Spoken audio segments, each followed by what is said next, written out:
What is going on, guys? I'm Nixum and welcome back to another last year video.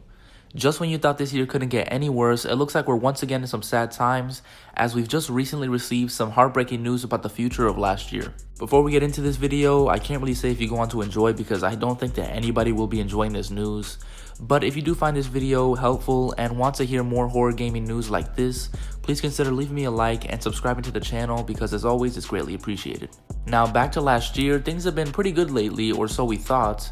A little bit on the slow side, but most of us were hyped for the new DLC that was supposed to come out relatively soon, I believe, which included the Father and the new church map, but it looks like that's not coming, nor any other content for the game. Elastic has been pretty quiet lately, but that's nothing too unusual for them, so I just thought that they were working diligently on the new update. One thing that did spark my curiosity recently though was Brother Justin, one of the executive producers at Elastic.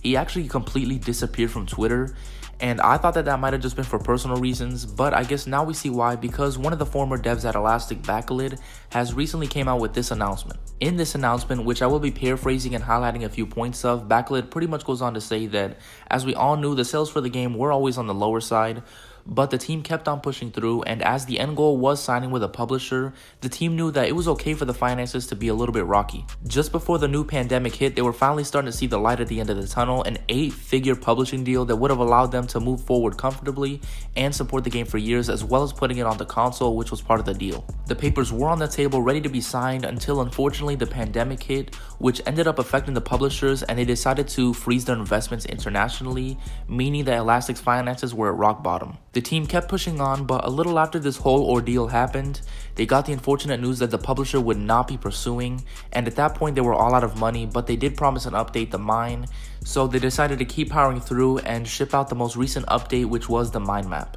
At this point, as things were starting to get pretty tight, they did release a $5 sale for the game, but as that was even unsuccessful, they had to start parting ways with most of their members. Fortunately for those that were left, they were able to move on to other things as it was the right thing to do, so it looks like that now there's really nobody left to work on content for Elastic Games. So what this basically means is that unless they manage to find a publishing deal, all future content for last year is on an indefinite hiatus. James, which I believe is one of the top dogs at Elastic, is still working day and night to get a publishing deal, but as of right now, there really is no one left to work on the game. Now, at least it's not all bad news, as they did say they have one final surprise planned for the community, which we should expect sometime around Halloween, and while it's not any new content, they're still confident that we'll enjoy the parting gift. He then ends it off by saying, "We also hope that this final gambit will allow us to score a deal and restart content production, and know that you will be the first to know if this happens. If absolutely nothing comes out of this, we will address the community and do a proper farewell. But until then, know that it's not over till it's over." Wow, I'm at a loss for words, man. Just as we thought this year couldn't get any worse, they dropped this on us. It's honestly just heartbreaking. I never even got the chance to play the game for myself yet, but I always knew that it had a lot of potential and it looked really fun. Now, I will say, technically this is not the end for last year just yet, but it's really not looking good, guys. As the fans, there's really not much we can do but hope and pray that something happens. But I think that's pretty much going to wrap up everything for this last year video, guys. As always, if you found this video helpful at least, please leave me a like and consider subscribing to the channel for more content like this. You can also follow me on all my social media linked down below. And with all of that being said, thank you so much for watching. I'm Nixum, and I'm out.